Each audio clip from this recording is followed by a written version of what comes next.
জনগণের জন্যই সংবিধান, জনগণের জন্যই আপনার এত নীতি নিয়ম সব কিছু। তাহলে জনগণ তো আপনাকে রায় দিয়ে দিয়েছে 70% সংস্কারের পক্ষে। আপনি যদি সেটা বাস্তবায়ন না করেন, আমরা মনে করি এটা আমাদের শুধু রাজনৈতিক দায়িত্ব না, জনগণের এটা আমানত যে এই সংস্কার বাস্তবায়ন করা। সেটার জন্য আমরা এখন রাজনৈতিকভাবে এটা প্রতিবাদ করছি। প্রয়োজনে রাজনৈতিকভাবে এটার মোকাবেলা হবে জনগণকে একসাথে নিয়ে। কিন্তু জুলাই সনদ কিংবা গণভোটের সাথে কেউ যদি প্রতারণা করতে চায়, সেই সুযোগ আমরা দিব না। রাজনৈতিকভাবে বিএনপির প্রাসঙ্গিকতা দিনে দিনে আওয়ামী লীগের চেয়েও খারাপ হবে।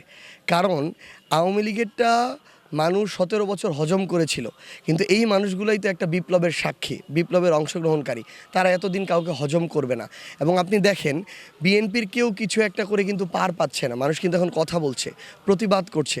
তো সেই জায়গা থেকে বিএনপি যদি এগুলো বাস্তবায়ন করে তাহলে বিএনপির প্রাসঙ্গিকতা থাকবে, যদি না করে তাহলে খুব বেশি সময় লাগবে না, বিএনপি রাজনৈতিকভাবে ধীরে ধীরে অপ্রাসঙ্গিক হয়ে যাবে।